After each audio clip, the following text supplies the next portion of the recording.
भारत के chief justice of India ने NTA का नीट परीक्षा ले डाला और एनटीए फेल हो गया। जो पेपर हजारीबाग और पटना तक पहुंचा वो गोधरा भी पहुंचा, विद आंसर की पहुंचा। टोटल 7 राज्यों तक इस पेपर को पहुंचाया गया है, पर रीनीट होने जा रही है, ये अब बिल्कुल स्पष्ट हो गया। बच्चों की एक जो लिस्ट बनी होगी उस वाइज पूरी जांच होगी। नमस्कार, मैं ब्यूटी गिरी और आप देख रहे हैं नेशनल दस्तक। इस वक्त सुप्रीम कोर्ट के प्रांगण में मौजूद है और आपको एक बार कैमरा पैन करके दिखाएंगे किस तरीके से सुप्रीम कोर्ट में इस वक्त चहल कहल मचा हुआ है और हर तरफ अभिभावक, नीट के छात्र और वकीलों का तांता लगा हुआ है। आज क्योंकि 18 तारीख है और आज ये सुप्रीम कोर्ट में फैसले होने थे, नीट पर सुनवाई होनी थी। क्या कुछ फैसले आए, वकील से सीधा जानेंगे। सर, क्या फैसले आए हैं, आज क्या सुनवाई हुई है? आज तो सीजे साहब ने मतलब जो एंड में उन्होंने बात कही, उन्होंने एक बात मतलब सेंटर्स पे छोड़ दी। जो हम शुरू से चाह रहे थे कि जो धांधलेबाजी हुई है इस पूरे नीट के मामले में, उसमें पूरी से पूरी तरह जो है सेंटर्स इन्वॉल्व हैं और वो सीजे साहब ने आज अपनी तरफ से ये बात क्लियर कर दी। सुप्रीम कोर्ट ने भी सेंटर के ऊपर छोड़ दिया है मामला। नहीं, सेंटर के ऊपर नहीं बात छोड़ी, जो सेंटर्स हैं उनकी जांच होगी। जो सेंटर वाइज एग्जाम्स हुए हैं, जैसे बिहार, पटना का हो गया, हजारीबाग जो नाम निकल के आया है, जहाँ से वो मेन जो इसमें गिरोह इन्वॉल्व है, वो सेंटर वाइज जो बच्चों की एक जो लिस्ट बनी होगी उस वाइज पूरी जांच होगी। तो उससे पूरा एक हमें एक अच्छे निर्णय आने की उम्मीद है। जो यहाँ पर ये पोस्टर आप देख सकते हैं, हाथ में लेकर स्टूडेंट खड़े हैं। क्या कहेंगे सर, क्या फैसले आए और क्या आज जो सुनवाई हुई है सेटिस्फेक्शन है उससे या अभी भी कुछ मलाल है? ये स्टूडेंट तो ये हैं, मैं डॉक्टर हूँ, डॉक्टर भूपेंद्र चौरसिया, इन बच्चों के साथ में हूँ। आज मुझे ऐसा लगता है भारत के चीफ जस्टिस ऑफ इंडिया ने एनटीए का नीट परीक्षा ले डाला और एनटीए फेल हो गया।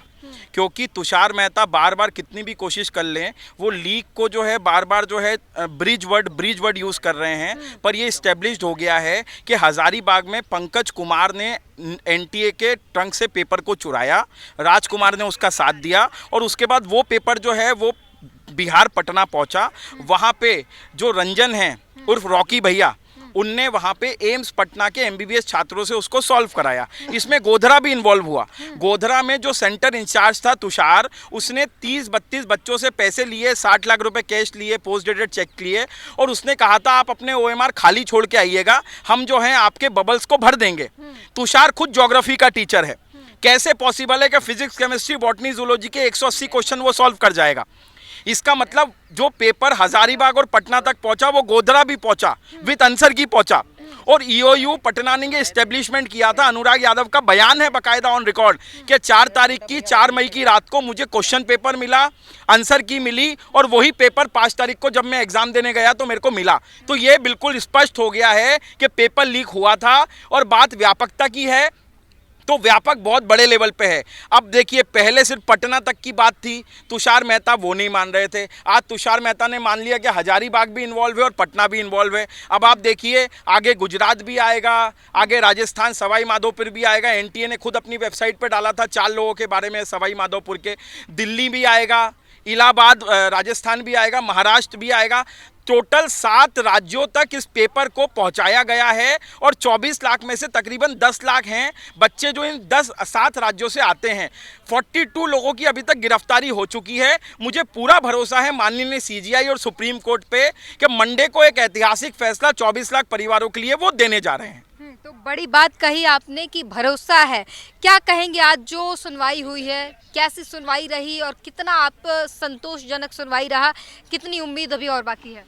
उम्मीद तो पूरी सुप्रीम कोर्ट पे है, बाकी पूरी उम्मीद सुप्रीम कोर्ट के ऊपर ही है कि हमारे हक में ही फैसला आएगा, क्योंकि हम लोगों को न्याय मिलेगा। हमें जहाँ तक मेरी उम्मीद है कि हम लोगों को न्याय मिलेगा। सुप्रीम कोर्ट ने सीजीआई सर ने बहुत सारे क्वेश्चन एनटीए से पुटअप करे कि भाई इनका जवाब दो, और बहुत सारे क्वेश्चंस का आंसर जो है एनटीए नहीं दे पाई, बहुत बात डगमगाई है। उनसे कहा गया कि सभी का डेटा पब्लिश करें, और एक बात मुझे समझ नहीं आई कि ये कहा गया कि जिन बच्चों को पेपर मिल गया है क्या उन्होंने क्वालिफाई कर पाया नहीं कर पाया। तो ज़रूरी नहीं कि जिसको पेपर मिल गया हो वो क्वालिफाई कर जाए, क्योंकि जो लोग ये चोरियाँ वगैरह करते हैं वो क्वालिफाई तो कभी नहीं कर पाएंगे। बहुत कम लोग ही क्वालिफाई कर पाएंगे, लेकिन इन्होंने जिस जगह बेचा है, व्यापार किया है, उन लोगों ने क्वालिफाई किया। जैसे मैंने अगर 30 लाख में खरीद लिया है, तो मैंने अगर 10 लोगों को 30-30 लाख में बेचा है, तो वो बच्चे टॉप करेंगे। जिसने खरीदा है उसका तो पक्का पता नहीं है कि क्या करेगा वो। और बहुत सारे लोगों तक इस तरीके से सर्कुलेट हुआ है पेपर, तो बहुत सारे लोग जिनको हम चीटर्स को अभी तक सेग्रीगेट नहीं कर पाए, तो ऐसे बहुत सारे चीटर्स हैं जिनको अभी सेग्रीगेट नहीं कर पाए, तो वो लोग भी सेग्रीगेट होने चाहिए। उन लोगों 22 को तारीख निकाला को जाए। फिर से सुनवाई होने वाली, क्या लगता है 22 तारीख फैसले की घड़ी होगी और वो जिसकी मांग हो रही थी वो 22 तारीख को पूर्णतः न्याय मिल जाएगा? जहाँ तक मांग पूरी होगी और रीनीट का फैसला सीजीआई सर सुनाएंगे, क्योंकि एनटीए जो है सभी बातों में साफ बिल्कुल सफाई बरत नहीं पाएगा, तो रीनीट का ही फैसला आएगा। जी, एक बार फिर आपके पास आएंगे। 22 तारीख को फिर से सुनवाई होनी है और 22 तारीख को क्या ये फैसले की घड़ी जो जिसकी न्याय की लगातार मांग कर रहे हैं, आपने हाथों में ये प्ले कार्ड ले रखा है, वो आएगा? CJI and supreme court, we want justice for 24 lakh families. अगर एक अभ्यर्थी भी इलीगल तरीके से उन 1,08,000 ईमानदार बच्चों की एमबीबीएस सीट लेता है, तो ये ब्रिज है, ये धांधली है। और माननीय सुप्रीम कोर्ट ने खुद ने कहा था, अगर 0.01% भी धांधली हुई है तो हम बच्चों के हक में फैसला सुनाएंगे। मंडे का इंतजार रहेगा। 22 जुलाई को एक ऐतिहासिक फैसला होने जा रहा है और 24 लाख अभ्यर्थियों को रीनीट का मौका मिले, चाहे 1,08,000 को रीनीट का मौका मिले, पर रीनीट होने जा रही है, ये अब बिल्कुल स्पष्ट हो गया। 22 तारीख को इसके बिल्कुल फैसले आ सकते बिल्कुल हैं। बिल्कुल बिल्कुल। तो ये बड़ी बात रही है और सुप्रीम कोर्ट में हम मौजूद है, सीधे सीधे डॉक्टर, अभिभावक और सब यहाँ पर मौजूद है। वकीलों से बात की और जानने की कोशिश की, और अब जो सुनवाई 22 तारीख को होने वाली है और सीधे सीधे इसमें एनटीए की जो हेकड़ी है वो निकाल दी है सुप्रीम कोर्ट ने। और अब उम्मीद यही है कि रीनीट की जो मांग आ रही थी लगातार, जो अभिभावक हो या छात्र हो या तमाम वो लोग जो रीनीट की मांग कर रहे हैं, अब उनकी जो है मांगे पूरी होने जा सकती है। 22 तारीख को बड़ा फैसला आ सकता है और 22 तारीख की सुनवाई में ये फैसला आ सकता है कि रीनीट करवाई जाए। इस पूरी बातचीत पर अपनी प्रतिक्रिया जरूर दीजिए। कैमरामैन आशीष के साथ ब्यूटी गिरी, नेशनल दस्तक। नेशनल दस्तक की आपसे गुजारिश है कि अगर इसको बचाना चाहते हैं तो नेशनल दस्तक को सब्सक्राइब करने के लिए रेड कलर के सब्सक्राइब बटन को दबाएं, फिर बेल आइकन की घंटी दबाएं। नेशनल दस्तक को बचाने के लिए बहुत जरूरी है कि हर खबर को शेयर करें, लाइक करें, कमेंट जरूर करें।